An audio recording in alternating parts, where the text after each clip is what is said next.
love it, I love it. Mark Webb, one of the most insane people you've ever met in your entire life. He's got multiple world championships under his belt.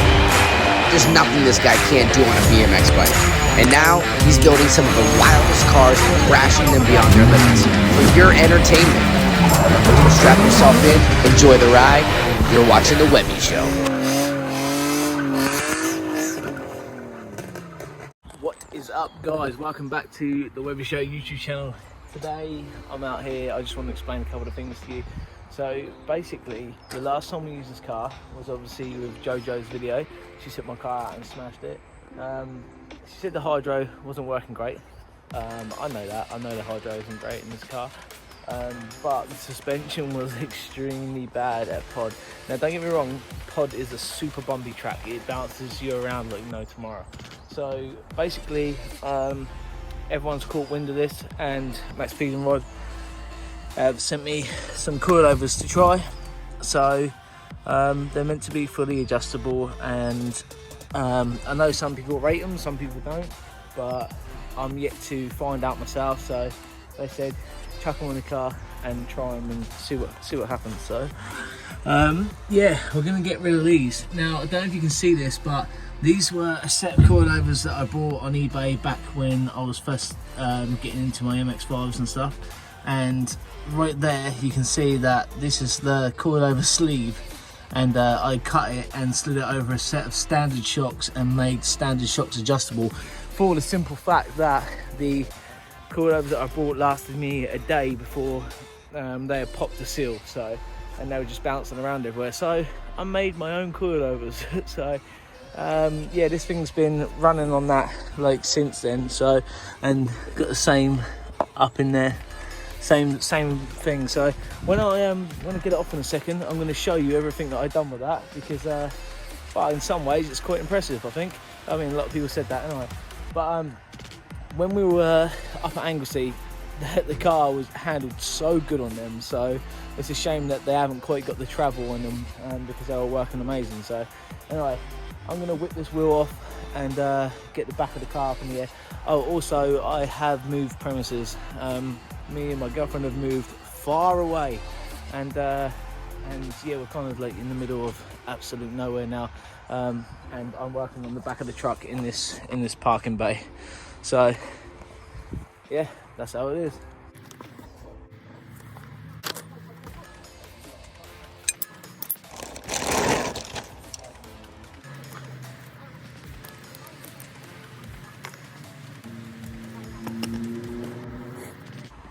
So these are the coilovers outside of their box now. So, and this have got like a 7K spring on there.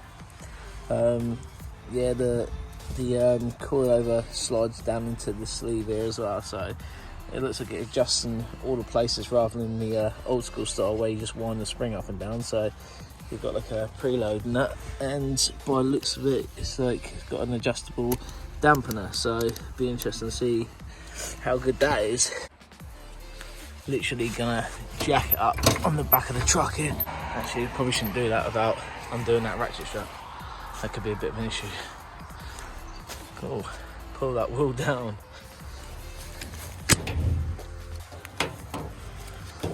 Don't worry guys, safety measures have been taken here. As you can see, I've parked the truck backed up to a tree, so stop it falling into the road here. No, there's a strap on the front, we're good. But yeah, let's carry on getting this thing.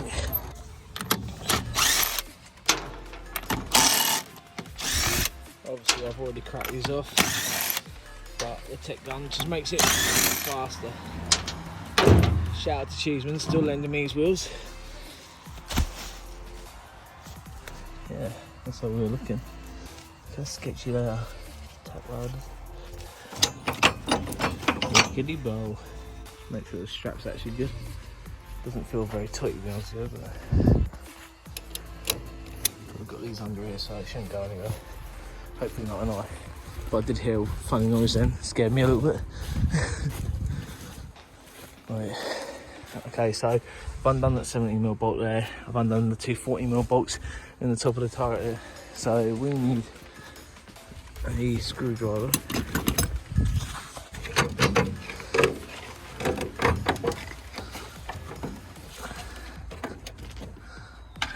Oh, but Mark, you're going to damage the bushes. I don't give a shit. Okay, so it's out. And this is how we're looking. See, so I took the sleeve off with this threaded piece and the springs off of these other coilovers that I had. And no, that's a 7K spring on the back there. And yeah, anyway, so I ground just the edge of this, no, on this side, and then that sleeve slid straight over it. And then underneath here somewhere, I actually tack welded it up. I don't know if I'll be able to show you. We'll see if we can see it.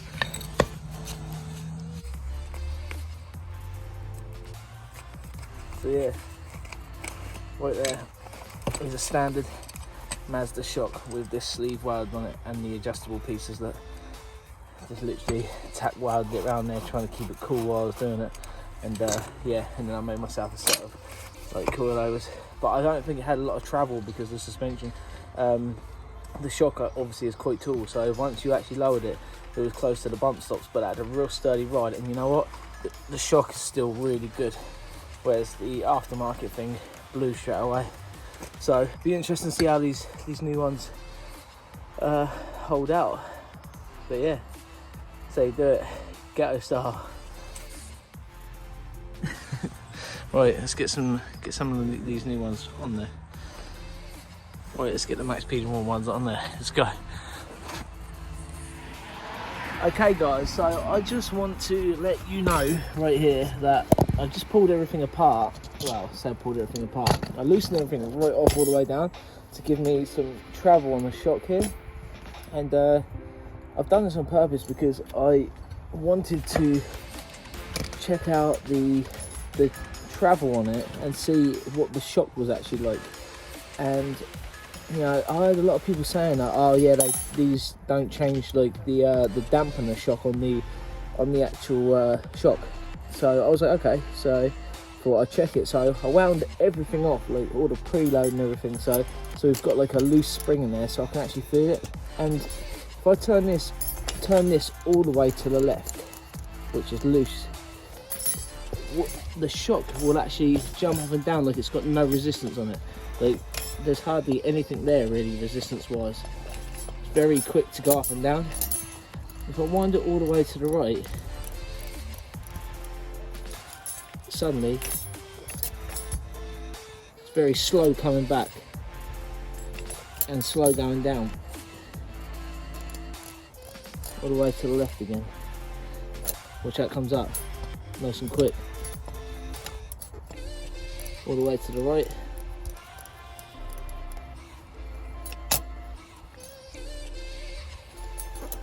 All the way down, all the way up. So, just to clarify to everyone, it does work. The assembly's started, so we're just gonna get this in and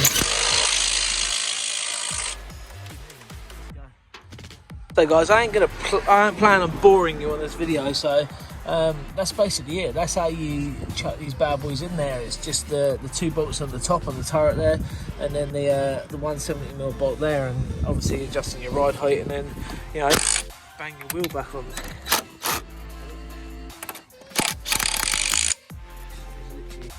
It's that simple. So let me get the rest done and try and get you another video, but kind of wanted to just wrap this up and show you just how you put that in there.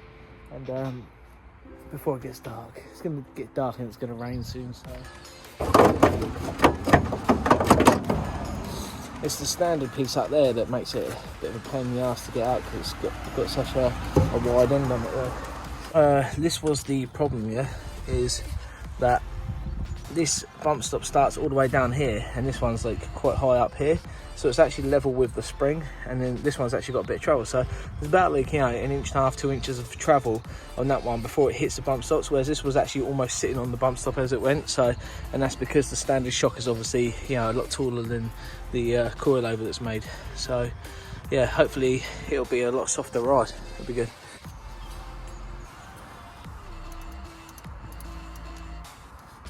Set that to hard straight away.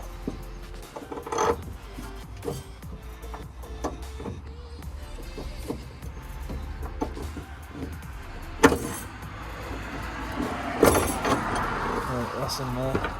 17mm bolt. back of this bad boy here. I believe we've still got it on the gun. Well, I say gun, on the tech gun.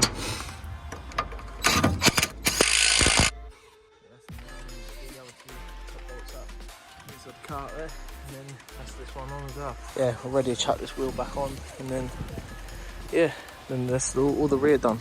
Put it down now and hope the car doesn't roll backwards. It should be alright. There we go. Drop it down nice and firm.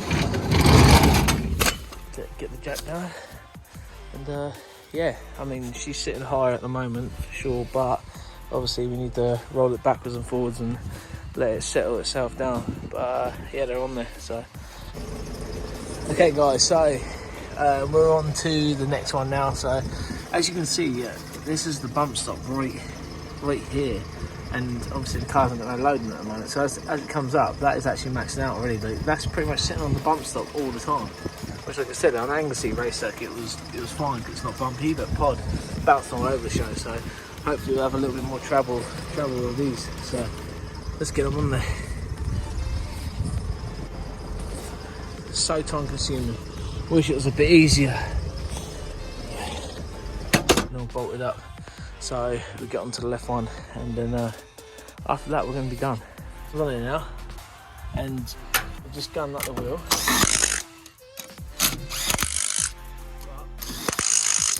we want to let you know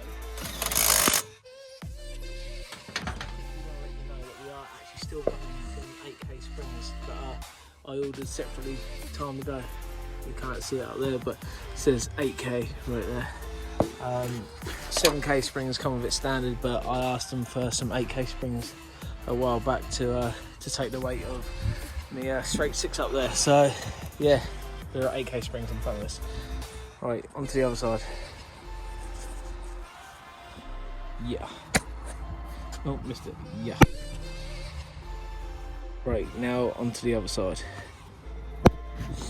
And just about to chuck the other one in, and like I said before, I've put the 8K springs on there, which I had on there originally anyway. I ordered them ages ago off MaXpeedingRods. So yeah, we're just going to chuck that up in here.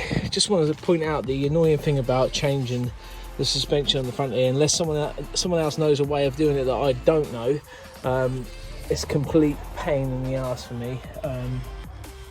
I end up taking out the bolts out of the lower arm, just so I can drop the arm down and actually get the suspension to get an angle and actually drop it out. Otherwise it just seems to be wedged between. There's no way of getting it out. Probably pain in the ass, probably everyone's got to deal with it, but if you know of another way, let me know.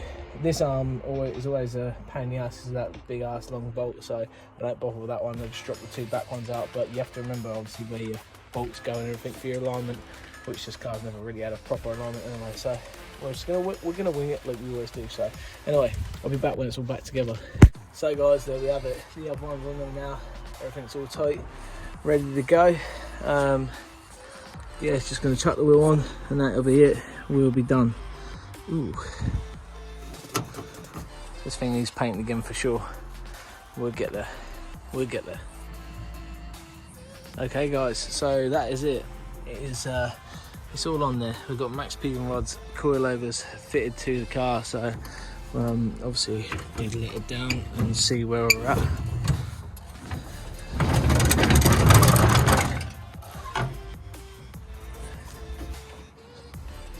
Definitely sits a little higher than what I did before, so but much easier to adjust this time. So we'll simply just see how it goes. Obviously, going to take it down to centre pod, give it a good thrash and see what happens. Anyway guys, so as we go on with this video, some stuff I want to talk to you about tonight. So basically, this car has been like, wow, it's just been incredible. I can't even believe it. It's been one of the coolest things that I've done in a long time, and it absolutely performs, well, it just performs amazing. Like, it's really good. So I'm really happy with the car.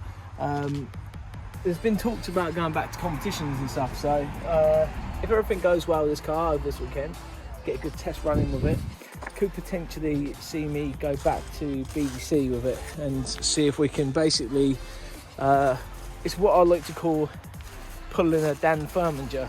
We'll go back to BBC in a car that's cost me about 1,200 quid to build. you know, kind of a strong engine with a very grippy small setup, and just see if we can hold it with the big boys.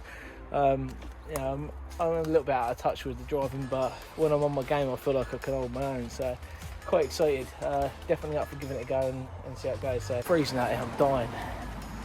Okay, so also shout out to everybody who's been sending me messages and stuff when they heard I was thinking about going back to BDC. You know what I mean? A lot of people messaged me and said, you know, if you need any help, blah blah, and, you know, with the pits and anything that needs doing on the car and stuff on the day. Appreciate all that, guys. It's really nice. Yeah, I'll let everyone know as we get closer to the time, and obviously I need to see how this performs and if it does what I need it to do. So Wednesday would be the big day where we test this thing and see how it goes. So but thanks again to Maxpeedingrod for sorting us out the coilovers. Obviously I'll test it on Wednesday and see how it goes, and I'll get Jojo jump in the car and see what she thinks of it again. And yeah, we'll be doing our thing and see how it goes. Guys, make sure you hit that subscribe button. You know, just you guys, like, just follow. You guys who are subscribing to my channel are helping me live my dreams at the moment, and I love trying to do things to try and entertain you guys. Obviously my circumstances have changed now, so I'll be looking for a garage and stuff real soon, try and sort something out, because at the moment I'm working out here on the back of the flatbed. So we'll see how it goes, but hit that subscribe button, guys.